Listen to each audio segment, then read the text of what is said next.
Good evening, everybody. For those of you who don't know me, my name is Chaminda De Silva. I'm the Executive Director at SLASSCOM. And this evening, we bring to you a discussion on a very pertinent topic. So welcome to all of you. May I hand over the proceedings to Jehan Perimpanagam, SLASSCOM Vice Chair 2, to give you a little bit of a background of today's discussion. Over to you, Jehan. Thank you, Chaminda. Good evening and thank you for joining. These are somber and challenging times. And as SLASSCOM, we are determined to defend our industry and ensure its survival and progress. In this respect, a deeper understanding of the impact of the default and survival strategies will better equip us. Some of the specific challenges include the serious shortage in foreign currency availability, the cost of materials and the availability, challenges in importing, including opening of LCs, downgrading of the rating of our banks. Interest rates will be constantly under pressure. Rates will keep rising. Facilities will be difficult. It will be difficult to commit to prices and to hold them. So what are the forecasts? And importantly, what actions can we take to minimize ODs, monitor debtors, manage cash flows, mitigate risks? Whilst we don't have a crystal ball, we have the next best thing, a panel of experts, a leading economist, a leading banker, and moderated by yet another leading economist. We can and we must find a way through. We have invested too much, we have come too far. The IT BPM industry must survive and it must thrive. Thank you for joining. So over to Chaminda, who will do the introductions. Thank you. Thank you, Jehan. And as Jehan said, we have a very eminent panel to drive this discussion today. Let me first introduce you to them before handing over proceedings to them. We have Nandika Buddhipala. He's the ACCA Sri Lanka Member Network Panel Chair, Chairman of the National Chamber of Commerce, and the CFO of Commercial Bank. He has a vast experience in industry, in finance, as well as he was CFO at Mobitel, so he has ICT understanding as well. Next, we have Tirina Panduwavala. He's the head of economic research at Frontier Research. And he has also worked as a consultant at ADB. What was very interesting about Tirina is that initially his path was to learn medicine, but he found social sciences, and that was his calling. And that's how he came into research. And today's moderator is Chetana Allapola. She's a CFA charter holder with over 12 years experience in the finance industry. And currently she is also consulting as an external relations analyst for SLASSCOM.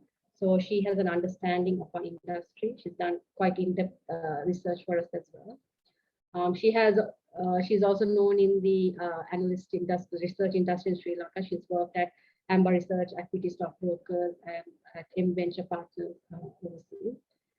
And she has also won several awards, the Society, CFA Sri Lanka Society for Best Equity Research Report. So without much more going on about them, let me hand over proceedings to Chetana. Chetana, over to you. Thank you, Chaminda and Jahan. And good evening, everyone, and thank you again for joining us. So I'm sure everyone, is looking forward to the insightful discussion that we're going to have. So I don't want to spend too much time with preambles. So without further ado, I'd like to turn it over to our eminent panelists, and I'd like to first start off by opening the floor to Tilina to give his insights on the macroeconomy and the overall economic picture. Tilina, over to you.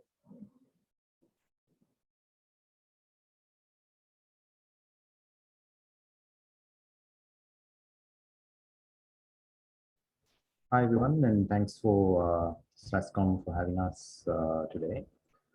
So what I'll be trying to do is give a macroeconomic overview to where we are today, and of course, try to outline what are the next few things to look out for, especially in terms of the recovery from this immediate crisis.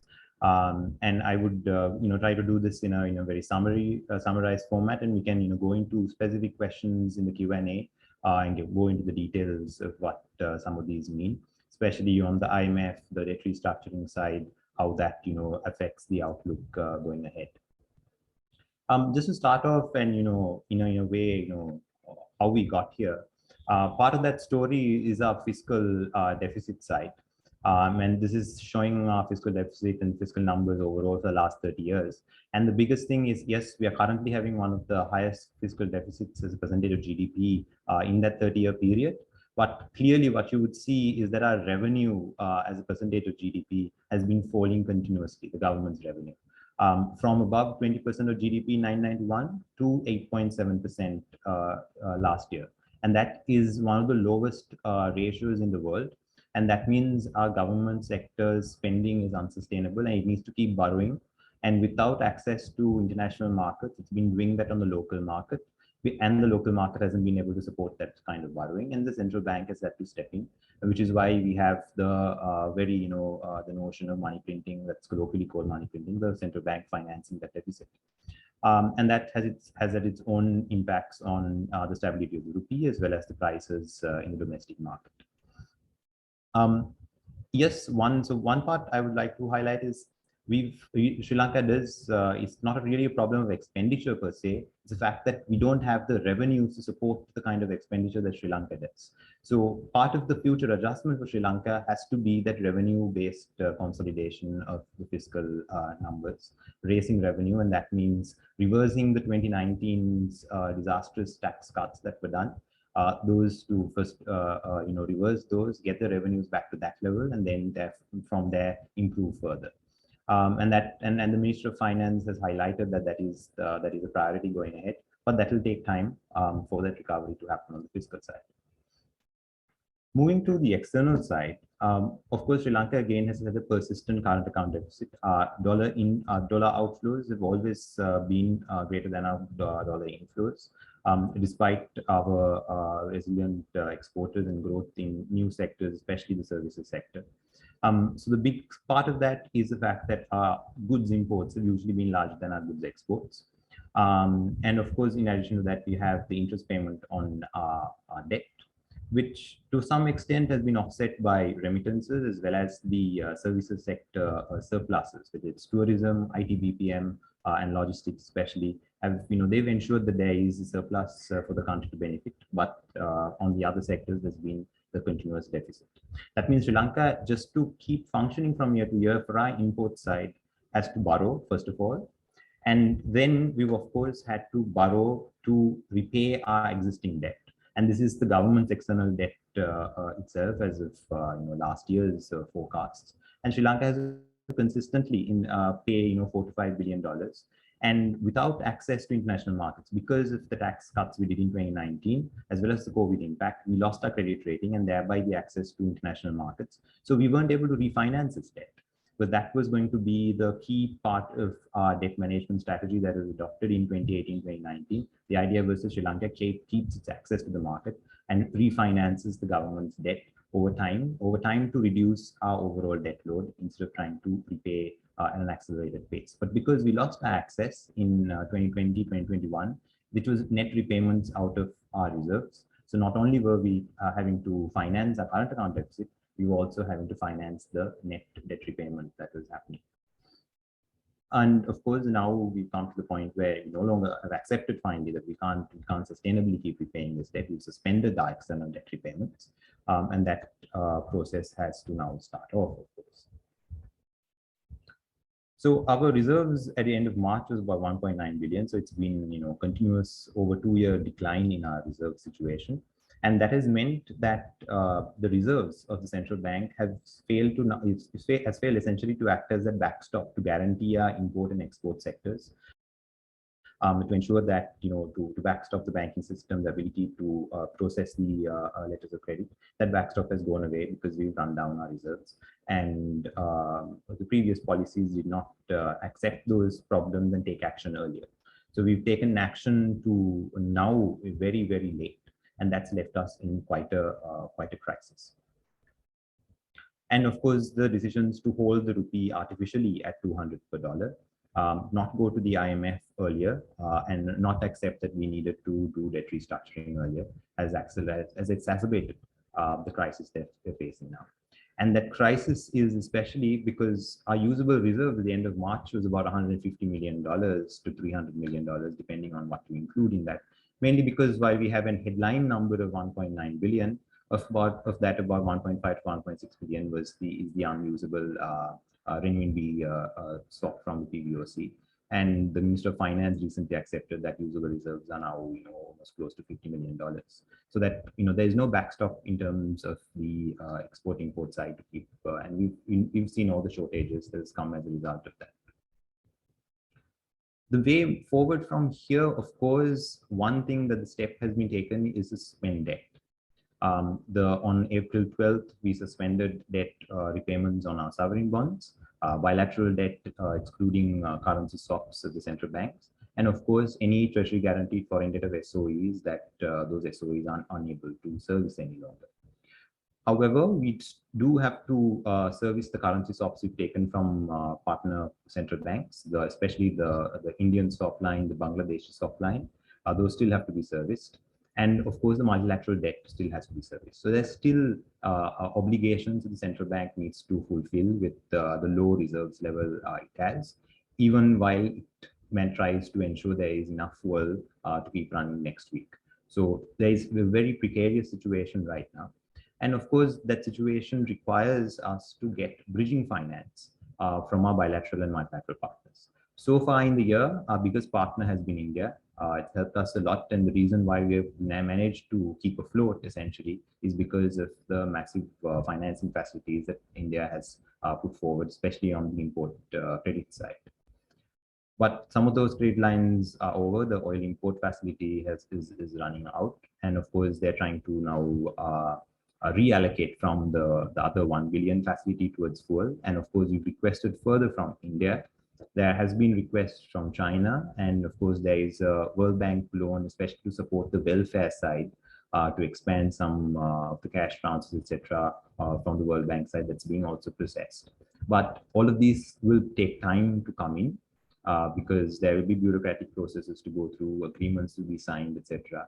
So there's going to be that lag that comes in, and that creates the uncertainty.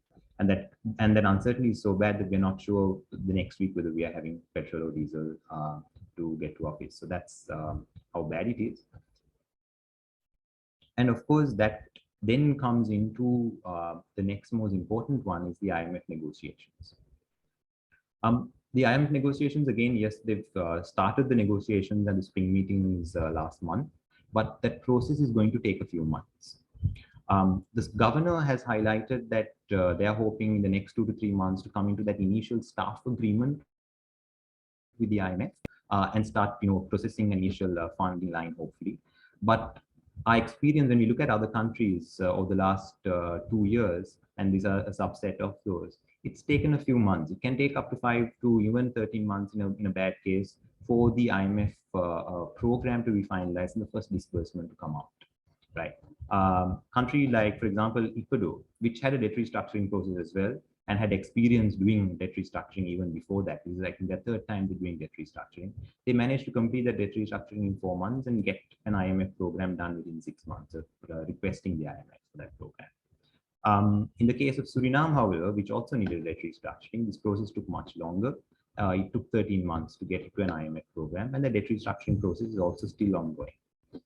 So there are wide ranging cases when it comes to these processes, because there's multiple parties involved, and there are multiple processes to complete before you can finalize a IMF program. One part of that complication, of course, is the debt restructuring process, which itself can take a few months to complete, even up to a year or more, to fully complete the external debt restructuring process, especially the international sovereign bond restructuring, which is one of the most complex parts of this.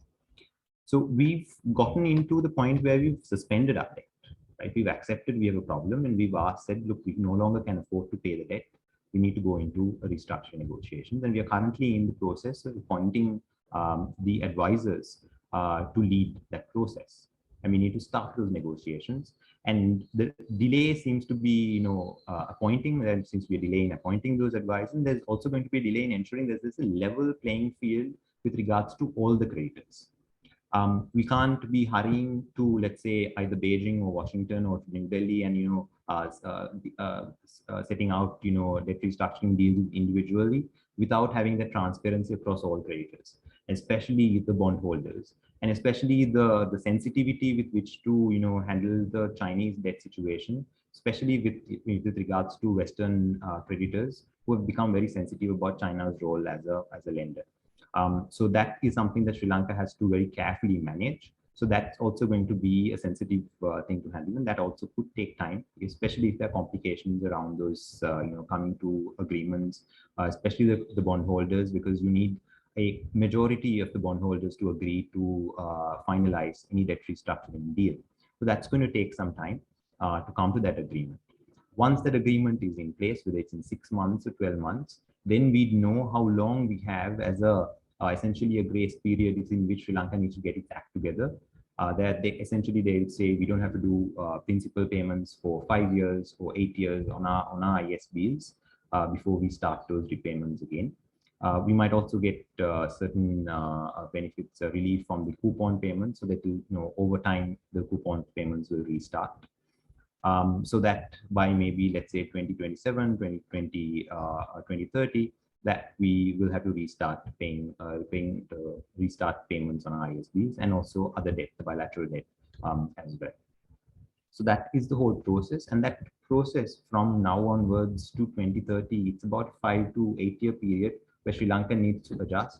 Sri Lanka needs to improve on its fiscal side, on its external side, recover its reserves, recover its credit ratings so that we can go out there and borrow from the market to refinance our new debt obligations.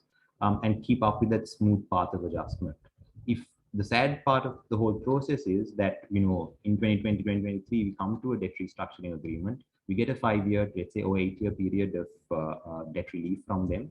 And then at the end of the 5 year period, if you have to go again back to them and say, oh, we can't start repayments. That's going to be the really sad story for Sri Lanka if we don't go down sustainably on an adjustment path on the fiscal side, on the external side, and act responsibility from a policy consistency perspective. So that's going to be the key risk on a longer term. But in the near term, it's about getting through these processes. And there's going to be a lot of different actors involved. There's going to be foreign banks involved, asset management companies involved, a lot of lawyers involved. So it's going to take a lot of time to get through this process. There's going to be uncertainties. There's going to be different news flows about both the IMF and the debt restructuring process. Which will affect market confidence, volatility in the market, and that all needs to be set aside. At the same time we need to get bridging financing in the near term to process our imports. So the key thing that I would end with is overall the fact that Sri Lanka is currently in a crisis of confidence because of bad policy done, especially over the last 2 years, one bad policy after another. The government and not accepting that we are in the crisis and taking the required action, and then finally taking that action very, very late. We shouldn't have had to done ideally we shouldn't have done a preemptive halt on our payments. Should have ideally done a consent solicitation from our creditors and then halted payments. That would have been the ideal way. But again, we stayed too long, and the action was taken quite late. So what we have right now is this problem with confidence. The forex market might not be functioning fully because those who are bringing in the inflows, whether it's exporters, remitters, don't really have the confidence in the market. So they might be holding back on some of their dollars. That means the inflows that should be coming into the country aren't coming as the exact amounts. And of course, also on the outflow side, the very fact that all of us would prefer to have a full tank of petrol in our cars means that our outflows are greater than it should be, because that increases the demand for fuel, the demand for dollars to pay for that fuel. So that all creates a lot of imbalances. That means that the forex market isn't functioning as well as it should be. And despite the float of the rupee, we feel like the foreign exchange market isn't functioning. There isn't clearing of dollars, clearing of LCs aren't really happening, even if the rate keeps rising. So there needs that confidence to rebuild. One part of that initially right now is getting the bridging finance, ensuring that there's petrol in the market getting that confidence in the consumer side, in the businesses side, they can keep functioning on the very basics.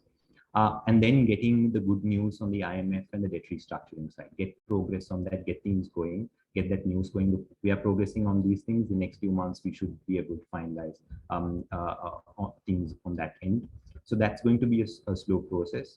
The politics is going to be a tricky thing. If things get worse by any chance, it's going to be a negative on all of this, and that's going to further affect the confidence. So we need to also be hopeful that the politics do remain stable, and it's of course impossible to ask people on the streets to remain continuously calm. But it's going to be the challenges of ensuring that confidence returns, and of course up to the technocrats to keep progress going onwards, and of course the government to ensure that the necessary actions, for example, the IMF is going to have certain prior actions to be met, and of course that commitment to fiscal consolidation, all of that will need to come in over the next few months consistently for the confidence to return, for the forex markets to function properly, and clear the LC, clear the payments, not having to use multiple cards to make payments on very basic subscriptions. That's all going to play into the whole confidence building in the country. So I think that's what I will leave you all with. Thank you, Telina, for that insightful presentation. And I'm sure the audience will have plenty of questions and discussion points. But before that, I would like to open the floor to Mr. Nandika Buddhala to give us a banker's perspective of the current situation. Thanks, Chetana. I think the very comprehensive analysis Telina came up with that gave us a lot of insights to what we are and where we are. Specifically, when it comes to the banks, where we need to interact with the customers. Now, it's fairly obvious now, the most of the time what we see is when it comes to debt default of a sovereign, sometimes it comes up with foreign currency and sometimes it comes up with even the local currency as well. When you look at maybe in the recent past, Barbados, Argentina, Venezuela, unfortunately, they came up with even the local currency default where the government sovereign was unable to pay off obligations of the local currency denominated debt and the coupon as well. When we look at our situation, of course, yes, we do not have that kind of a situation. We rule out some of the possibilities of LKR denominated completely, as well as even Sri Lanka's development bonds also has been kind of ruled out, that there are no kind of default in that sense. Some soft arrangements, as still clearly mentioned, also there are kind of exemptions that they have been made. Now,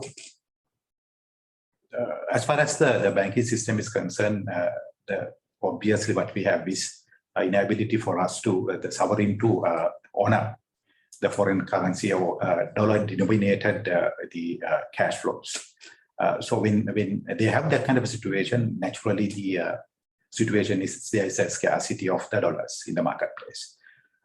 So then when we have the huge amount of the trade deficit, and then there again on the top of it the current account deficit, which is shielded through maybe one or two sources, specifically the remittances coming from the abroad as well as then the tourist income. And there again, one of the important elements is going to be maybe IT-BPO sector, where we have 1 billion to 1.2 billion revenue coming through.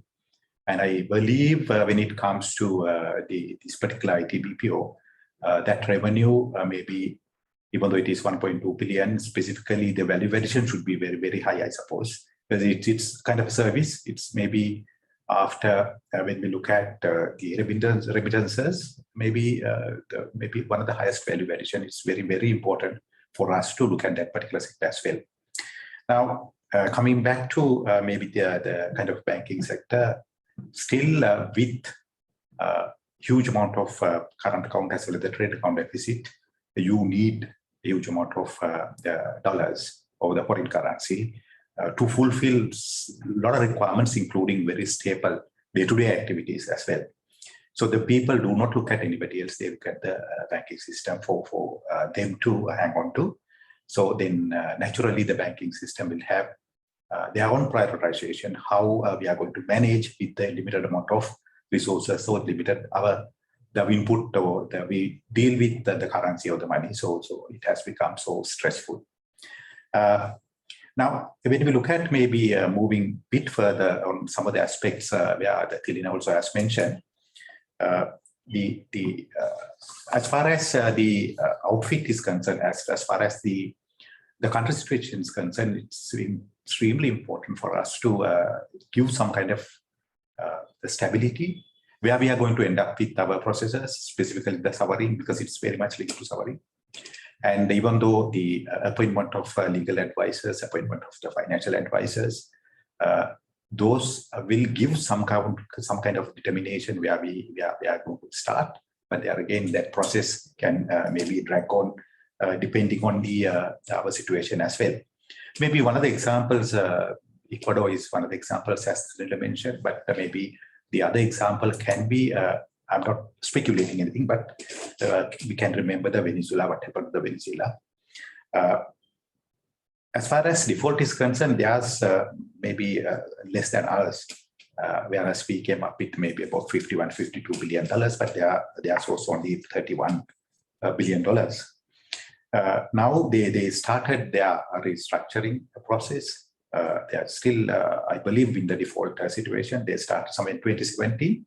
Now we are coming into 2021 and 22. Still, the default is going on.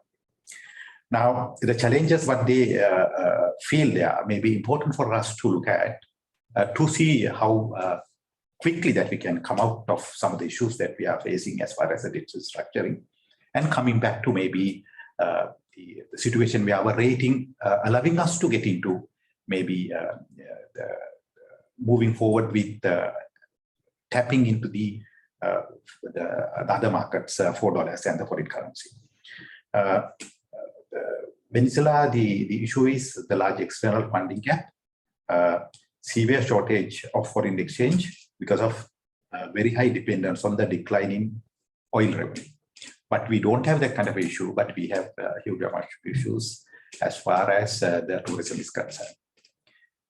But Venezuela is supposed to be pretty much dependent on the oil, but we are also dependent on certain amount of other things, but maybe not as much as Venezuela's dependence on the oil exports.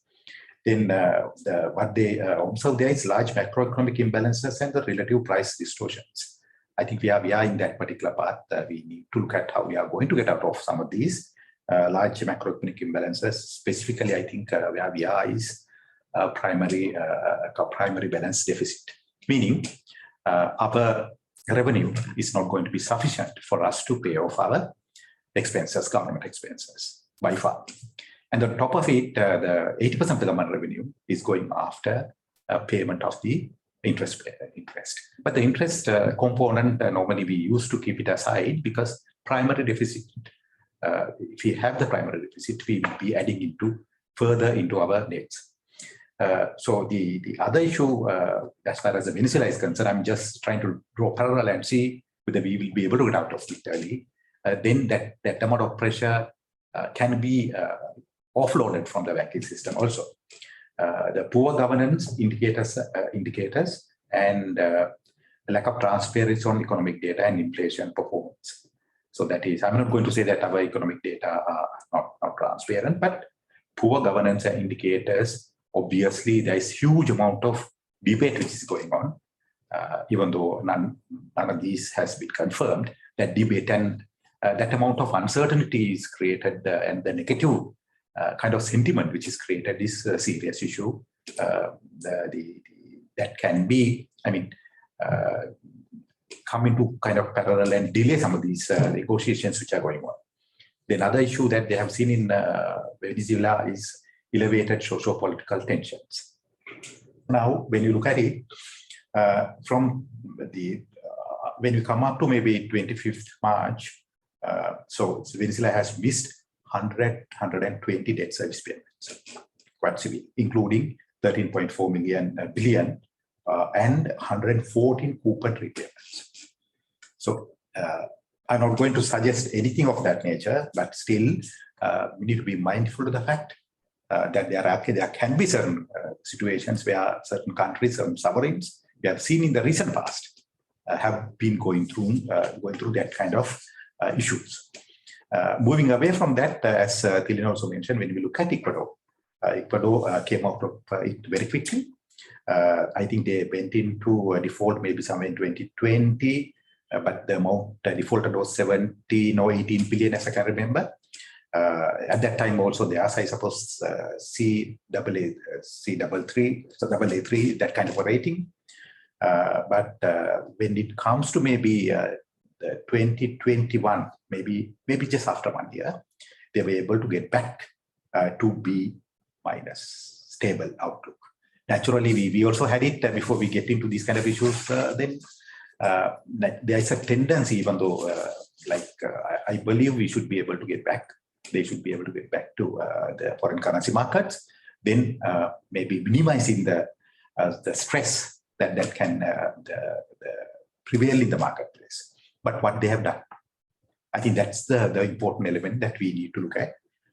Then the stable political situation that came first, specifically the kind of their new president, I think Lasso, as I can remember, the names are a bit different.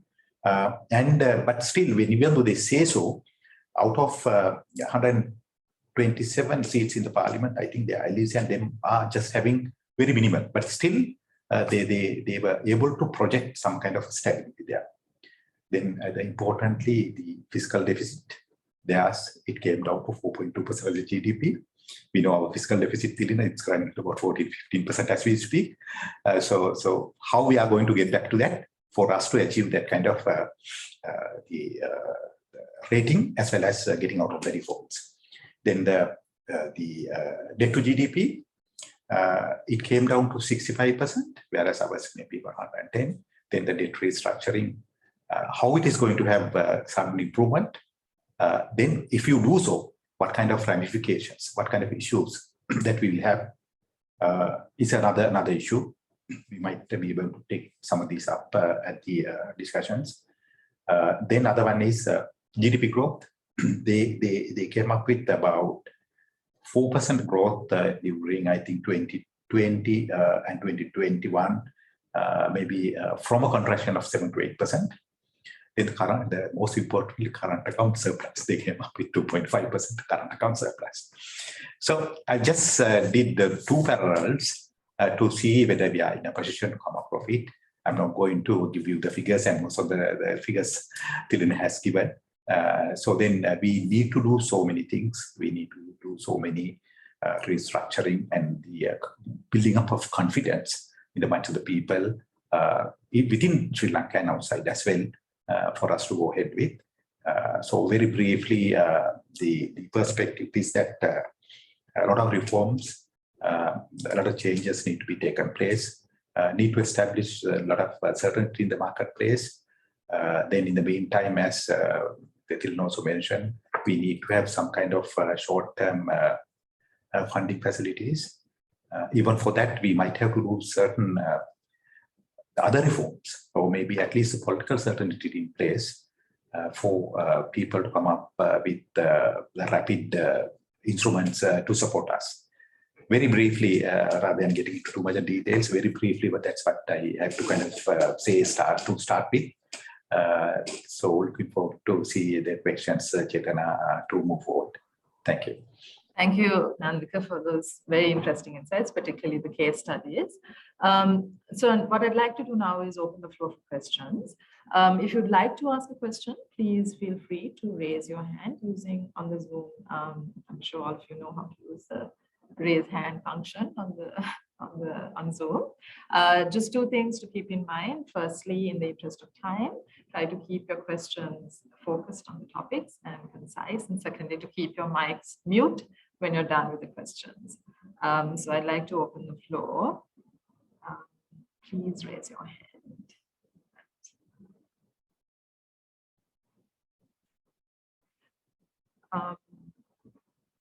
Okay, so Rajiv Silva.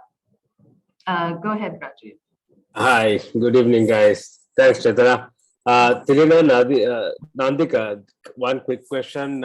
In terms of opening bank guarantees going forward, how would this have an impact when it comes to RFPs that you attempt, overseas RFPs that you attempt? Example, Nandika, in your bank, how would they be able to facilitate this in the future?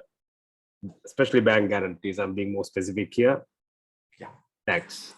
Yeah, thanks, Rajiv. I think it's at the moment there can be certain volatility in the marketplace, as well as some of these when you go ahead and open bank guarantees. Sometimes that depends on what kind of relationship even the customer is having with their counterparties. Sometimes there can be situations where the counterparty might want maybe looking forward to see some kind of confirmation of these guarantees, or maybe they would like to see the guarantee coming from maybe international bank as well. Maybe all the situations are not that stressful. I feel that there can be those kind of situations until we get into some kind of a certainty as far as our restructuring and the default moving forward, how we are going to resolve it. So there can be certain stress there. I think even the marketplace, sometimes we have those kind of situations where the guarantee, there again, our capacity to make guarantee. I'm not talking on behalf of commercial bank per se, but as a banking system, that depends on if the guarantees are kind of a responsibility. It can be direct or indirect. If something goes wrong, then we need to absorb some of these those liabilities which are coming through from the guarantee. I think just your honest opinion on that. I know that you're trying to be a bit diplomatic there, but what are your honest views in terms of the chances of overseas banks, looking at the Sri Lankan banking system and saying these guarantees are not guarantees that we can count on?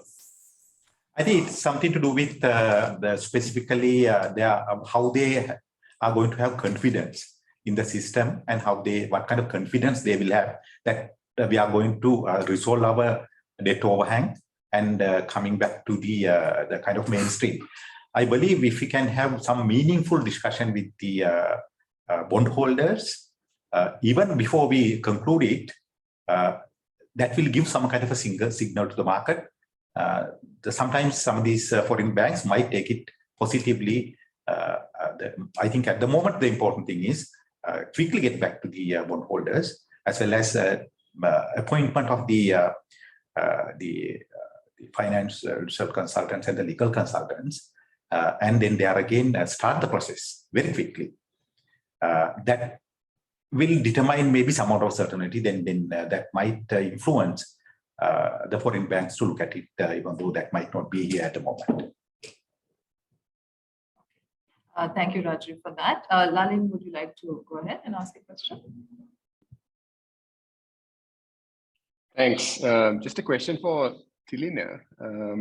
In terms of, I guess, the banking sector in general, should we potentially be concerned around solvency? I mean, anyone, this sort of ISB exposure of some of the banks, do you feel solvency could potentially is a concern, or not really? So I think the central bank governor and the treasury secretary has been quite firm, and as well Nandika has said earlier, on the SLDBs and the rupee debt not being restructured. They're on a firm stance on those two aspects. And I think they're also very sensitive to the aspect of how all of this affects the banking system. And it's not only the governor and the secretary of treasury who will be concerned about this. The IMF, in its overall framework of looking at debt restructuring, is also very concerned about the banking sector stability. So even before it, when it does the assessment and whether Sri Lanka requires, when in its recommendations, if it also look at the cost of how all of the current situation affects the banking sector. If there is, problems to the banking sector, the cost of the recapitalization from the central bank and the fiscal side will be taken into account as, part of the costs of the debt restructuring. So if they and the domestic debt restructuring side, especially the rupee debt, they will factor all of that in their assessment. So if they think the costs outweigh the benefits of that restructuring, even if such a restructuring reduces our overall debt level, if they think the costs are too much, they would they won't push for the domestic debt restructuring, and it's up to the sovereign, the central bank governor and the government itself to avoid going down that path. So that is very critical. Avoiding the domestic restructuring, especially on the rupee debt, is critical for the banking sectors in terms of the capitalizations and putting the banking sector in a very tough position. The ISBs itself is a very much, I think a bank-wise, and each bank is handling their exposure to that. And I think some of those banks, have tried to maintain their capitalizations at high levels. So it's really up to those banks and how they've been handling that exposure, and of course going forward. And they will of course be part of the negotiation with the other bondholders as well. So the banks are holding ISBs as creditors, as essentially they're essentially part of that credit. They'll be part of the creditor committees. So they'll also be part and parcel of deciding how much of debt restructuring will be possible. And while Sri Lanka has high debt levels, the actual haircuts that Sri Lanka will have to get will of course be limited by how much practical, how much of an haircut is practical to go through with. So all of that will factor in. Overall, I think in an intuitive way, I think on the rupee side there isn't really much to worry about. It's how the forex exposure is handled and managed, and the central bank and all of that will have to play a role in terms of helping to manage that from a regulatory forbearance side as well. I mean, out of curiosity, sort of in terms of the ISB exposure, how exposed are the local banks into the ISB side? That's obviously where the haircuts will be, right? I'm not up to date on the very specific numbers of recent. If Nandika is able to comment on that. Yeah, I think the different banks have different kind of exposures. But I think there are some significant exposures as well, even though I'm just not going to give each and every bank some of the details, not in the fingertips as well. Maybe, but to add maybe one or two other pointers what Thilan has mentioned. Normally under normal circumstances, when you have deterioration in the instrument, of course, yes, SLDB and SLSB are two different things. But the SLSB, there are rating kind of downgrades with the sovereign downgrade is there. Then we are compelled to, there are two things, we are compelled to make certain provisions for them. There again, I'm not going to say that thus far, whatever provisions are going to be enough or otherwise when it comes to the haircuts. But maybe it's clearly need to mention on behalf of the banking sector. I don't think that across the board we have differences. Because it's going to be same regime, it's going to be same accounting standards and the Basel. So then we have the impairment provisions running into maybe 6, 7, 8 can be even 10% when it comes to maybe March. I'm not speculating on that. Then on the top of it, maybe the Chetana that maybe when we come to capital calculations, then there again, there can be certain allocation of risk weighting for the capital calculation also. So it does not mean that we have taken all the kind of gamut of the haircuts and other kind of vulnerabilities. But even when we look at the last year balance sheets, last year P&Ls of the financial statements of the banks, each and every bank definitely we have taken some amount of impairment provision and some kind of capital allocation for SL sovereign bonds as well as even for maybe development bonds to a certain extent. Then depending on the way that you kept those instruments. Some of these are kind of mark-to-market losses they have if you keep it in certain categories. Even if you keep it under maybe amortized cost or what we call a sell to maturity, then there cannot be any mark-to-market losses. So there are certain absorptions that has already been taken place, even though those might not be enough.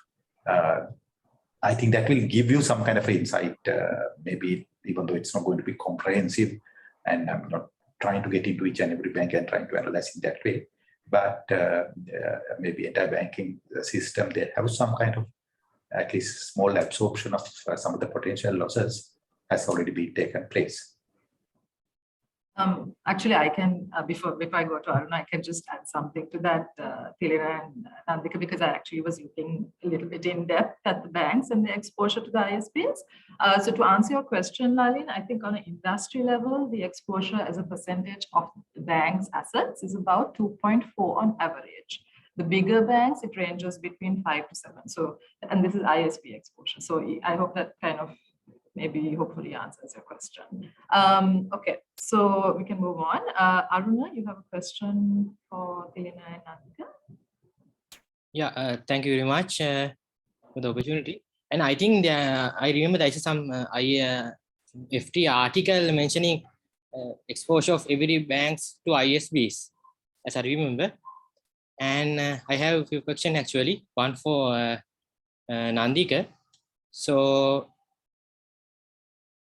will there be any issues in remittances coming through the banking systems because of this default situation? And few questions for Tilina. So first one is, I think in the recent interview, new CBSL governor hinted that rates might come down in near future, and inflation also might come down, and rupee will stabilize and even appreciate and start to appreciate. And what is the your take on that?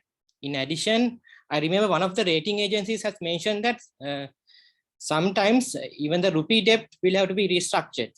So what are the implications of if we have to restructure rupee debt?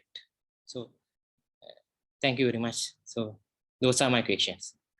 Thanks, Arun. I think maybe to start with, the situation is something like this. When there is some kind of a speculation and uncertainty, the remittances coming into the banking system, officially, we know that we have certain issues and there are certain reductions. It does not mean that remittances are not coming through, maybe due to two reasons. One thing is maybe there is some amount of fear that we need to protect that they need to protect their foreign currency. So they might try to keep it in maybe somewhere else. One issue is that. The second issue is going to be if they get something in the parallel markets. I think it's a nice word that which is used in accounting kind of context. They call it a parallel market. So parallel market is a black market for us. So if there is a black market open, sometimes the people used to route it through that as well. So as we speak, there are certain instances where the people used to kind of do it in that manner. Some of them, they try to keep the money in the destination or somewhere else where they stay rather than sending it over here. Then the other issue is sometimes they can route it through what they call as parallel markets to get the big amount of money. I think in the recent past, this parallel market difference, which was very high, maybe slowly started coming down.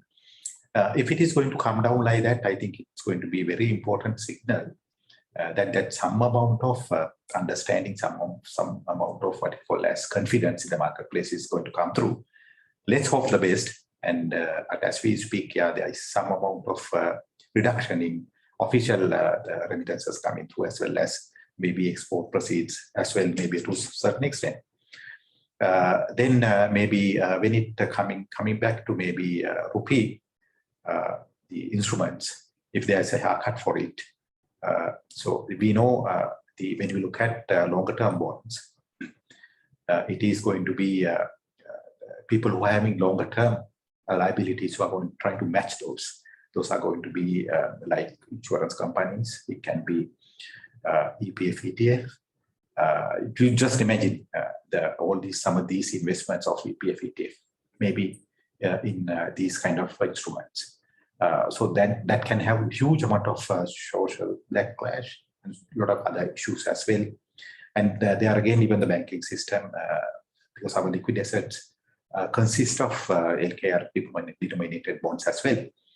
Now, the important element here is you need to keep the banking system also stable, and even maybe the other social aspects when it comes to maybe ETF as well. So maybe this has been raised by from the very beginning by, I think, Dr. Idris Kumar Swamy, when he was just before even he was appointing as the consultant, maybe before it is officially announced. But he said is the local currency denominated bonds and bills, we should not be going for a haircut because it will have huge impact internally for us to make our economy strong also.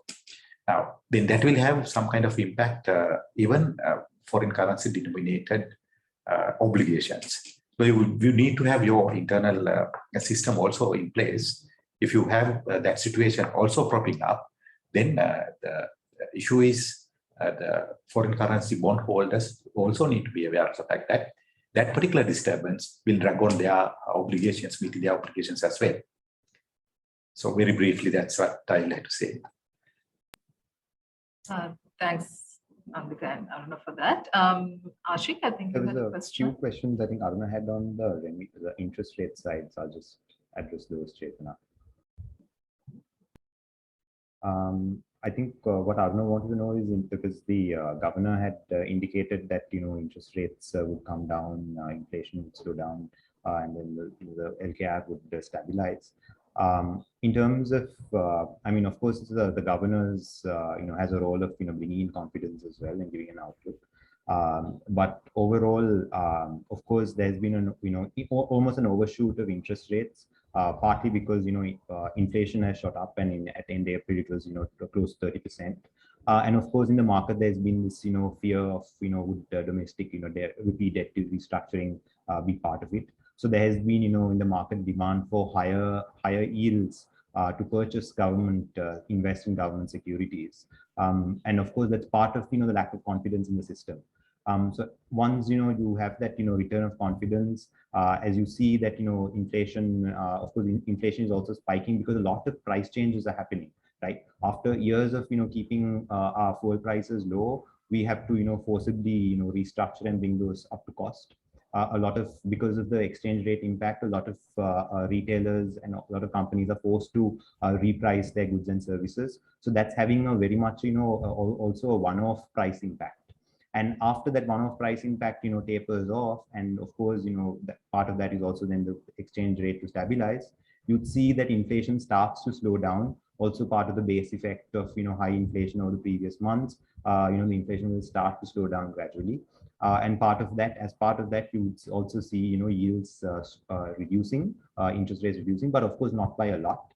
You might see them coming down from the 25%, almost 25% levels that you've seen them spike to a gradual slowdown. And of course on the LKR side, it's also the confidence, the good news that comes through on the financing on the IMF and debt restructuring side, which will allow the exchange rate to also first stop continuously depreciating. And once there is sufficient inflows, while the exporters, remitters are confident and they bring in the inflows for some sort of appreciation. But fundamentally, I don't think there'll be a lot of appreciation because on the other hand, the central bank doesn't have reserves. So it will also need to purchase some of those dollars to keep functioning on its fiduciary responsibility of keeping some reserves. So that will also limit some of that appreciation potential of the rupee once there's stability. Hope that answers that question. Sorry for intervening there. Aruna, I hope that answers your questions. Ashik, you had a question for us, for Tilina and Nandita. Yeah, thanks, Chetana. Yeah, there was a mention about exports and especially IT BPM exports, bringing in over $1 billion in. My question is, there were two policies, right? One, I think, was in July, where the mandatory conversion in the goods came in. And then thereafter in November, the services aspect of it also came in. These policies were brought in with the aim of improving the dollar inflow and, the banking system and the central bank then able to get those dollars into their hands. And on the other side, in the export community, exports are, despite all the challenges, export performance is good. Sri Lankan tea is fetching good prices, apparel industry is doing very well, IT BPM industry is also clocking in.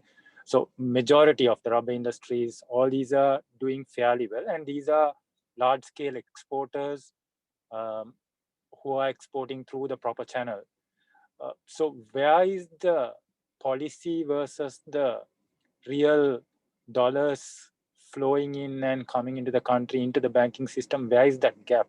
If the policies were made to improve the show up the balance. On the other side, you would also have the import restriction, which has drastically brought down, especially when you restrict vehicle imports, that kind of takes away a large portion of foreign exchange outflow.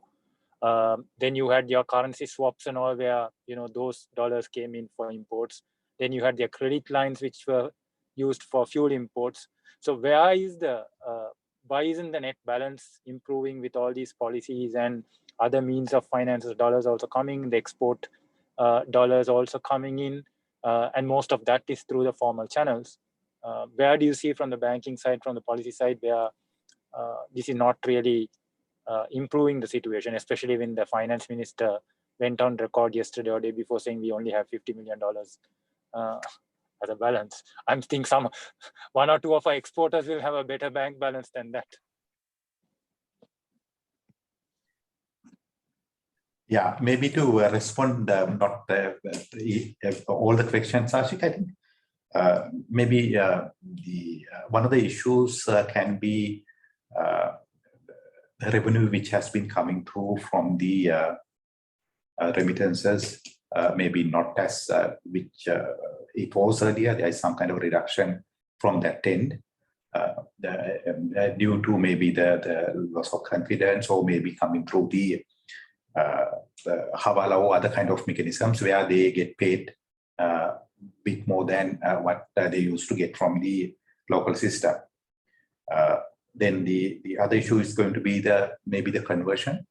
Yeah, can I please that I can imagine that for small-time exporters or whatever, but when you have formal exports going through custom entries, commercial invoices, all that, and when there is a gazette notification saying you get that money within 180 days, right? And we have gone through a few of those cycles. How can an exporter account for a Hawala system in inflow of money when there are solid documents and processes in place to bring those dollars through the banking channel? How do you? Maybe not the kind of exporters per se, but need to be a bit conscious of the fact that when it comes to the exporter, then there are imports as well. They are allowed to make payments for their imports, even though there can be sometimes certain disturbances, but they are allowed to do that. When you look at, even though textiles and that kind of industries, both imports and exports are huge. Maybe Tilina should be able to give some kind of statistics if those are in the fingertips. The important element there is going to be the value addition and the employment opportunity and the other kind of aspects which are coming through by, of course, there is some amount of the dollars also coming in as well. Then the other important element is the need to be a bit mindful of the fact each and every time when we have these kind of imbalances, time to time it can be kind of shot up.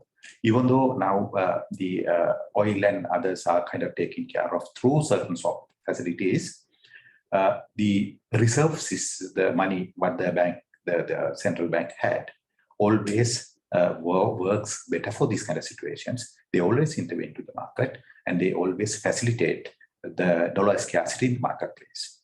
Now, when the finance minister says, I have only $50 or $150 million, you just imagine how can he intervene to the scarcities which can prop up time to time in the marketplace. There again, then once they do so, then there again, the inflows are going to be maybe moving forward. Now we need to be a bit conscious of the fact that the supply side disruptions what we have been facing, and there again the maybe transportation and other the expenses what is really escalated when it comes to shipping and others. Also had a certain amount of issues as far as the foreign currency situation is concerned. So it is the major element is the central bank intervention. Whenever there is a scarcity, they can come to the open market and they can make certain adjustments there. That capacity is completely gone. And over a period of time, what they do while doing so, they come to the market and buy and sell the foreign currency, and they maybe do certain activities in that particular market to ease off the market tensions. Now, as we speak, I don't think that they have any capacity to do so. I think that would have been one of the serious issue where we have these kind of issues. Then on the top of it, maybe the tourism income, maybe from 4 to 5 billion, which has coming down to maybe very, very minimum level. Not only the the people who are in that particular industry have got really affected, maybe about 300, 400,000 people. On the top of it, the revenue stream which came in has been disturbed maybe for about 2 to 3 years at the moment as we speak. So all these kind of issues has had huge amount of impact. But I feel one of the major issues is going to be the central bank's inability to intervene and sort out the situation in the marketplace in the short run. When you do so, the confidence normally is built up. When you don't do so, since you don't have reserves there, the speculation goes continuously on, and there again, the people, I mean, the flows are not going to come through as well. So that's what I feel. I think Tilina might be able to. Yeah, nothing much further to it, but I think in theory, the float of the exchange rate is supposed to, help clear the market, but it's not going to work in practice because there is no reserves to backstop the forex market's proper functioning. If there is no reserves, and if your central bank is saying you only have $50 million, there's no confidence to bring in the inflows to help, into that functioning market. So that is the issue. The float of the exchange rate should have been done 3 months before, when we had at least $500 to $1 billion of usable reserves. At that point, would have central bank would have had some space to backstop the market and restore confidence in the system. Right now, that there is no backstop to the system, and that's why it's not working as theory implies it should.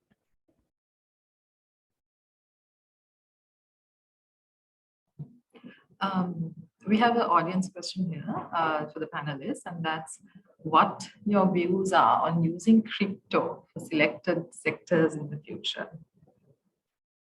Any views on that?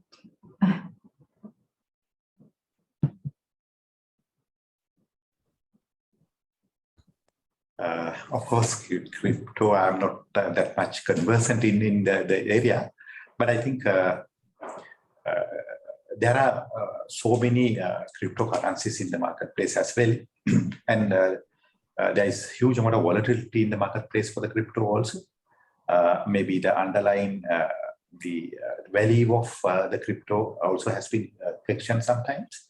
Then certain regulations are also coming through as well. I suppose even the central bank is also looking at even Sri Lanka, maybe to a certain extent, how to maybe regulate some of these. So it's pretty much, I think in my view, the crypto is going to be very important if we are going to invoice our maybe imports, exports in one of these currencies.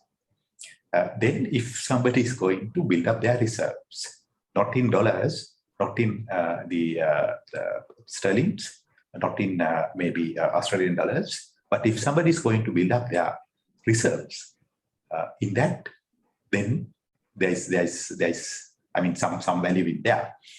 I don't know whether, I know that it has not gone up to that level. I think specifically dollar invoicing is one of the dominant currency which is coming through. So the dominant currency traders always talk about the dollar invoicing because they do trade. Maybe the USA is doing only 10 to 15% world trade, but maybe about 60 to 70% of invoicing in the world trade is done through this particular currency. Maybe about half of the world, or more than that even, sometimes build up their reserves from that the US dollars.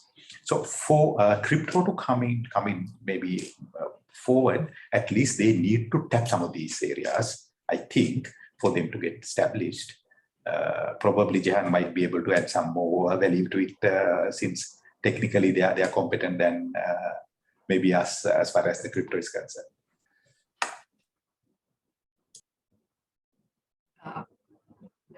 We have a question from David and Jehan. David, would you like to go first? Oh, sorry, Jehan. Okay, Jehan, go ahead. Yes, from past experiences of countries like Ecuador, what was the advice to the business community and specifically to the IT BPM companies on steps that they can take to mitigate risks, on any specific actions that they can take, that our companies could take to tide through this next few months? I'd like to ask both Tilina and Andika. Thank you. Maybe to start with, as far as IT BPM industry is concerned, I cannot see a huge amount of foreign direct investments coming through to the sector. But very, very fortunate thing is that consistent, maybe it can be about 25, 30, $40 billion, but those are coming through without that much of disturbance, even during 2021. The other very, very important the factor is going to be the specifically revenue stream. The revenue stream, I believe, the most of the instances are coming through from the dollars, since we interact with the other financial and other kind of markets. That is extremely important for us as an economy. Then we need to be very much mindful of the fact that supply the disturbances. Say, for example, you sometimes stay at home and stay as well. Then when the power cuts are running into 3 to 4, 5 hours, then sometimes how can you contribute from those kind of distance places, working from remote at home as well. Then there again, even if you are at office, if the diesel or other supply kind of disruptions also will have serious issues. So I think we need to really take care of that particular aspect for us to keep the momentum on, at least to support export industry, specifically service industry like yours, since the value addition coming from there is very much high, as I think. As far as the IT BPM industry is concerned, what I feel is specifically the cultural backdrop of this particular industry, having less amount of bureaucracy, and there again, I would say maybe my personal understanding is the corporate statism, where you have 1 or 2 people having all the powers. That kind of culture is naturally is not there in this particular industry, because we are all exposed to other markets as well. You work with the international markets. You have that kind of understanding within industry. That is extremely important, because that creates what we call as always the diversity and the inclusive kind of the environment and the institutional framework there. That will allow you to look at new things, then different ideas, then different the solutions to come up with. Then maybe third one is going to be continuously keep the people interact with other markets. Not only that, enhance their knowledge. Sometimes maybe one particular coding you might be able to learn within maybe 2 months, even 3 months sometimes. The foreign exchange that you need to require for that sometimes may be minimal even. So encouraging them, maybe the skill levels of the youngsters who are in this particular industry needs to get much more enhanced. I know the SLASSCOM is pretty much over there. And maybe they're trying to get into 5 billion revenue stream. That particular roadmap, what we all have developed maybe last couple of years, even though the situation is quite challenging, I think SLASSCOM should drive it. I believe that they will be driving. That will give us huge amount of the expectation as far as the foreign exchange is concerned, scarcity of dollars is concerned, then the confidence in the minds of the people, and specifically other aspect that we need to be very, very conscious is, I think, as far as when you work with other markets, the confidence and the negative sentiments that can be created through so many ground situations. That also we need to be able to manage. That is quite challenging, I think. If you can maybe manage some of these couple of aspects, I think that will not only prosper the IT BPM, that will help the country to also get out of this situation. So, I mean, I don't have a lot of the sector-specific knowledge to answer in a very specific manner, but more from the, what we advise in terms of our asset allocation clients is during a crisis, it's very hard to, target growth. To grow during a crisis is not something that's really possible to do. And, to target, large capital gains or profits, it's going to be a very hard thing. And to have the humility to accept that we're in a crisis, that we need to act within perimeters of that crisis. And from from a sectoral perspective, it could be how do we retain skills within our company so that we have the potential to grow once the crisis allows us to is over and we are able to grow. And of course, retain the most faithful clients and keep retaining their accounts so that they will be the source of growth and recovery immediately after the crisis. I think that is very important, but also to like going to other countries, and this might not be specific to the sector itself, but countries like Indonesia in 1998 went through a crazy crisis, probably not very similar to Sri Lanka, but they had a big political crisis. They had riots on the streets, a lot of violence. Their currency depreciated by 500% at one point. Interest rates were like 40%. But they came out of it. A few months after the crisis, foreign investors started coming into the country and buying up capacity because foreign investors took a longer term perspective of that economy, that Indonesia will grow out of it. And Indonesia also took on the reforms required to that.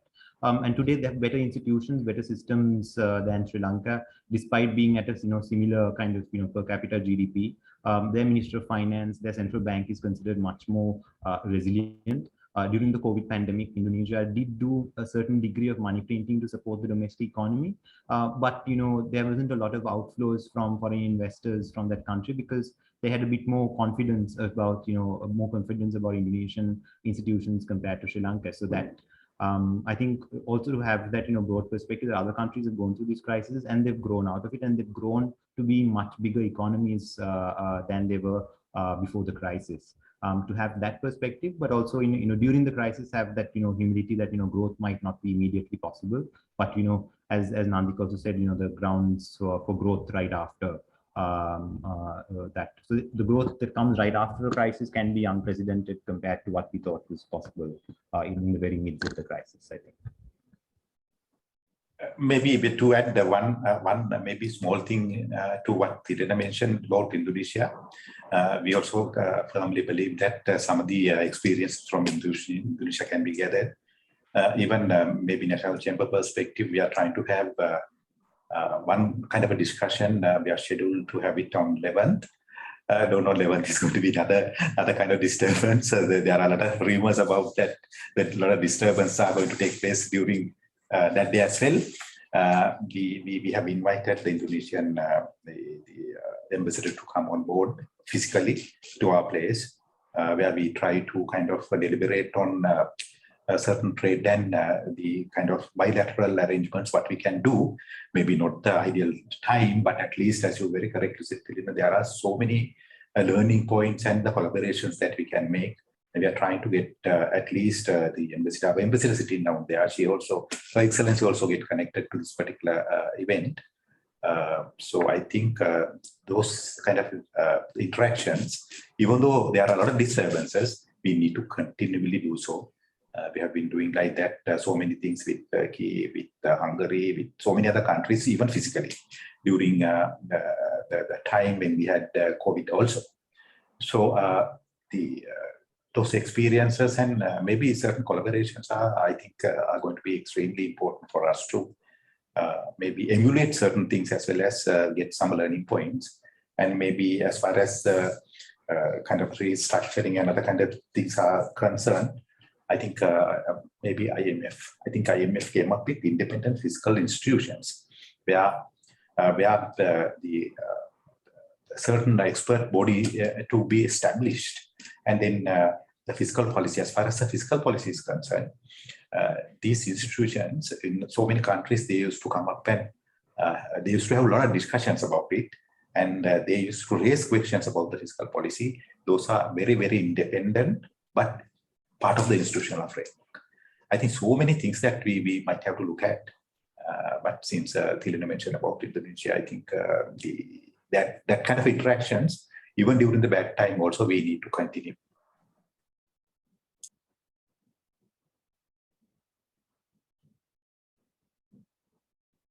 Thank you.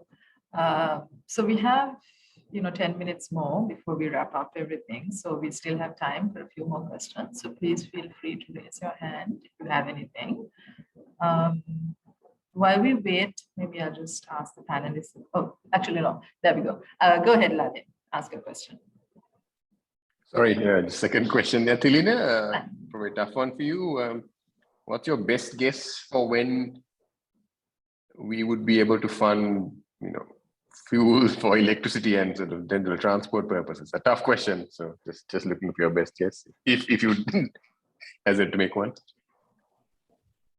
Yes, it's quite a very tough one, and I think everyone would like to know when things will return to normal. I don't think we can anyone can say it with a lot of certainty when that will happen. In the near term, the real factor to look out for is the confirmation of some of these bridging financing facilities from the bilateral and multilateral partners. So to ensure that we have at least proper month's worth of fuel supply again. We had that with the Indian credit line. We things were much better in April than beginning of March, right? And that was because the Indian government was willing to work with Sri Lanka and provide those facilities, and their belief that Sri Lanka will manage to come out of this. So what the other bilateral partners might not be as forthcoming as India, because India also is kind of forced into helping us because of our proximity. So the other partners will need to we need to show that we are ready to help ourselves. So part of that is implementing these IMF reforms, especially the fiscal side immediately, the consolidation side, and reducing and tapering down completely the requirement to print money. That side will be required to get the funding from the other partners, and of course starting off the debt restructuring talks, showing that there are good faith progress on that. So that itself, that process itself might take 2 to 3 months. So once we have that next 2 months, that news that comes in on implementing the IMF's prior actions, the preconditions kind of thing, and also starting off the negotiations and hearting off those negotiations on good faith in a good way, that the bondholders are ready to talk to us, and that China and other creditors are also willing to talk and provide an initial idea of what they are willing to provide us, will go a long way. So that will take 2 to 3 months for things to settle down. So for me, I think the right now, if I talk about it, it's really that July August period will be critical. At what point we're there to look at okay, next 6 months we don't have to worry about fuel. That is the kind of it's a bit of a slow process, and we need to have patience that things will go forward and stabilize. And of course, from the government side, the technocrat side, they need to take that action and ensure that we are put on that path. So that it's a slow process. I don't think we can't be exact about it. If there are delays, then that's the negative. So let's hope that that process goes. But whatever the time, I think the governor set some timelines for it. He might be being optimistic because that's part of his job. But hope that in general he can keep up the pace of work that they've been doing.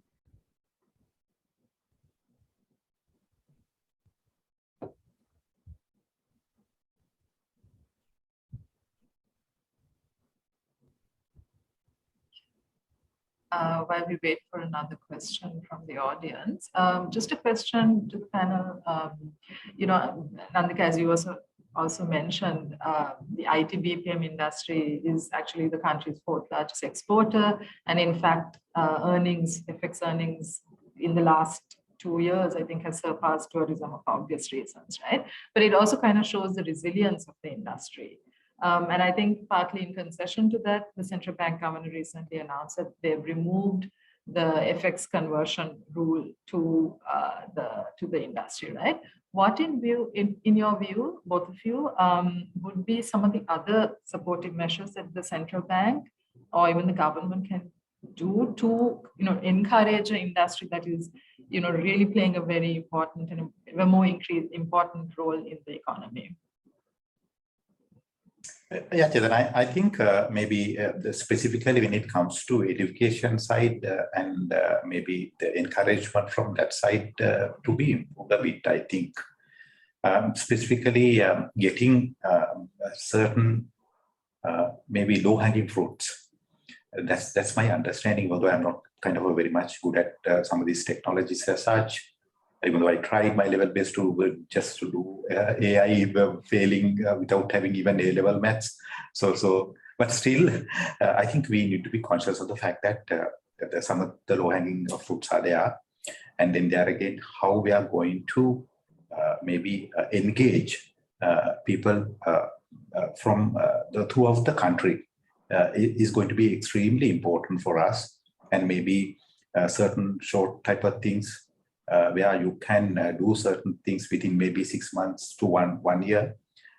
As to best of my knowledge, I think even the automation, Colombo started so many years back, where they I think from their the science faculty, where they had maybe different like external courses where you can complete it within 1 year, and so some kind of certificate, and running into maybe 3 to 4 years. Then since I'm sitting on NIBM board also, the NIBM also has some of these kind of AI kind of the courses where they do it not only here but even in rural, maybe not rural but at least Colombo and maybe Kandy. And then Morocco also recently only they started their first degree in AI, even though they had masters quite for a while. Maybe that particular education level, and specifically if you can upskill yourselves, maybe the certain areas of the technology, I think we need to really go for it, as well as then even not only IT BPM, but there again even trying to get into the global value chain through these. I think a lot of economists have been talking about it for so many years now. And from the government side, I think this particular education and that particular one is going to be extremely important for us to keep up the level as well as upskill and to look at the potential of the IT BPM industry to improve. So that support, I think, need to come from there. And from the central bank side, do you think, for example, they can relax some of the import restriction rules, say on things like software licensing, on imports of certain types of hardware that's needed in the industry? Do you think, Tilina, even you and Nandika, so do you think the central bank actually has that space? Do they have that leeway to kind of give those kind of concessions on an industry basis? I'm not very sure whether they have the capacity, but Chetana, it's quite obvious. Without this licensing, how can you run your business? So if at all, if it is restricted at the moment through HS codes or whatever the mechanism, there's no doubt that we have to remove it. Because otherwise, the future, maybe the immediate future of the industry also is at a great danger. I think you need to raise these matters if it is a kind of at the moment stumbling block. That has to be definitely be cleared.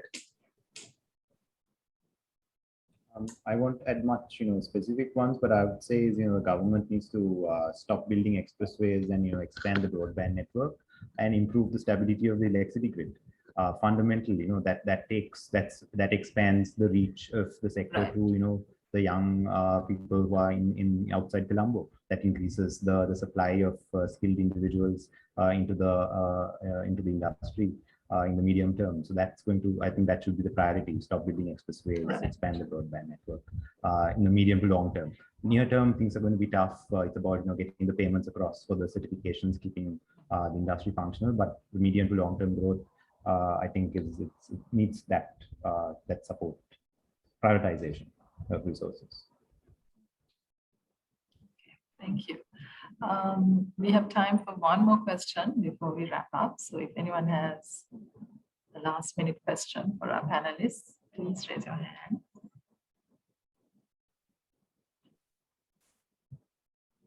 Maybe in the absence of any questions, Chetan, I need to add maybe one other small thing.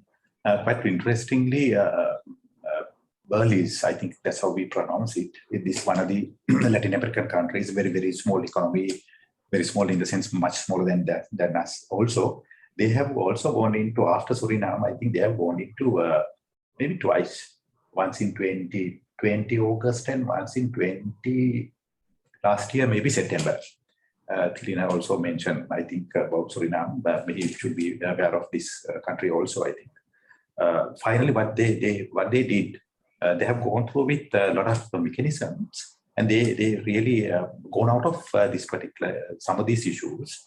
And they have done some kind of swap and certain instrument where those are connected to environment. And where the ESG has become a kind of very, very important element in the marketplace now.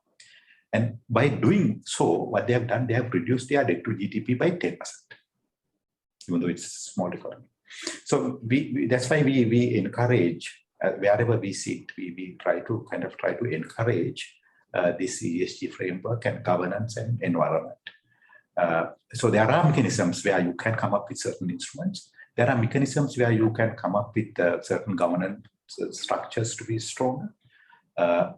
Even the investors, irrespective of where you are, if you are not having that ESG framework in place, and they have their own framework, since we know, since we used to speak to these funds, if you are not going to make a mark in there, they have their own barricades.